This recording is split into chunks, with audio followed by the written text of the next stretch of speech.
In the quaint town of Willow Creek, where everyone knew everyone, there was a small cafe tucked away on a quiet street corner. The cafe, named the Whistling Kettle, was famous for its aromatic coffee and the warm, comforting atmosphere it provided. It was a place where people gathered to share stories, catch up on life, and occasionally find love. The owner of the cafe was a young woman named Lily. She had inherited the cafe from her grandmother, who had run it for decades. Lily loved the cafe dearly. It was her safe haven, a place where she could escape the world and focus on her passion for creating the perfect cup of coffee. But while the cafe was thriving, Lily's heart was lonely. She had been in love once, years ago, but it ended in heartbreak, leaving her wary of opening her heart again. One crisp autumn morning, as Lily was preparing the cafe for the day, the bell above the door chimed, announcing the arrival of a customer. She looked up to see a man standing in the doorway, shaking off the chill of the morning air. He was tall, with sandy brown hair and kind eyes that crinkled at the corners when he smiled. He seemed familiar,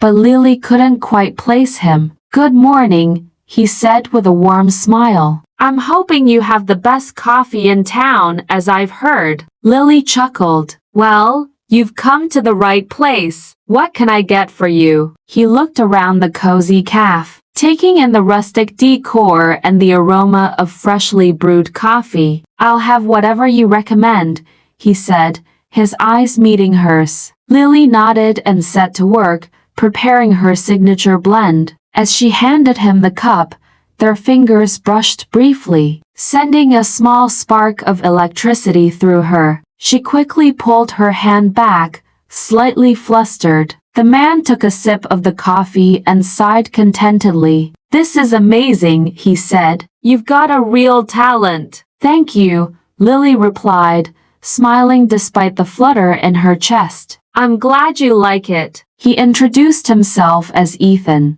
a photographer who had recently moved back to Willow Creek after years of living in the city. As they talked, Lily learned that Ethan had grown up in the town, but they had never crossed paths before. He told her about his work, how he loved capturing the beauty of small towns like Willow Creek, and how he had returned to find a slower, more meaningful pace of life. Over the next few weeks, Ethan became a regular at the Whistling Kettle. He and Lily would chat over coffee, sharing stories about their lives, their dreams, and their fears. Ethan was charming, with a quick wit and a gentle soul, and Lily found herself looking forward to his visits more and more. One day, as they sat together at a corner table, Ethan noticed a framed photograph on the wall. It was an old black and white picture of the cafe, taken many years ago.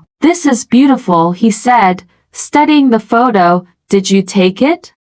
Lily shook her head. "No, that was my grandmother's work. She was a talented photographer, and she took that picture when she first opened the cafe." Ethan smiled, his eyes softening. "It's amazing how some things stay the same, even as everything else changes." Lily nodded, feeling a pang of nostalgia. "This place means everything to me. It's the only thing that hasn't changed in my life." Ethan looked at her, his expression serious. "Do you ever think about leaving? Starting over somewhere else?" Lily hesitated, then shook her head. "I've thought about it, but this cafe is my home. I couldn't leave it behind." Ethan reached across the table and took her hand in his. "Sometimes staying in one place isn't about being stuck. It's about finding where you truly belong." Lily's heart skipped a beat at his words. For the first time in years, she felt a glimmer of hope,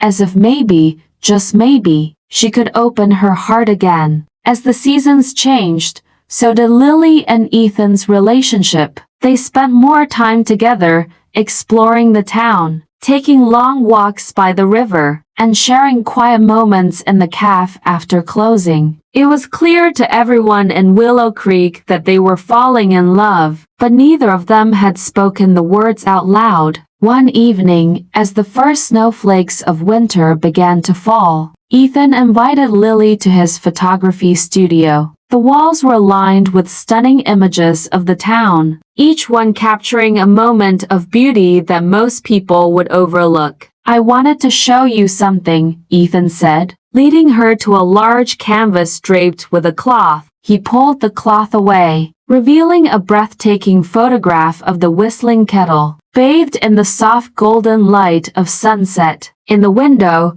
Lily could see her own reflection, her face filled with a quiet contentment. "It's beautiful," Lily whispered, her eyes filling with tears. "I don't know what to say." Ethan stepped closer, taking her hands in his. "Lily, I've fallen in love with you. I didn't expect it to happen, but I can't imagine my life without you in it." Lily looked up at him, her heart pounding in her chest. She had been so afraid of getting hurt again, but now, standing in front of this man who had brought light back into her life, she knew she couldn't deny her feelings any longer. "I love you too, Ethan," she said, her voice trembling. "I never thought I'd find love again, but you've shown me that second chances are real." Ethan smiled, pulling her into a warm embrace. "We'll write our own story, Lily," he whispered, "and it'll be one filled with love, laughter, and endless cups of coffee." As they stood there, wrapped in each other's arms, the snow continued to fall outside, blanketing the town in a layer of white, and in that moment, Lily knew that she had found her second chance at love, right there in the cafe where her heart had always belonged. Moral: home is where the heart is. Home isn't just a place. It's where you feel the most yourself, often with the people you love.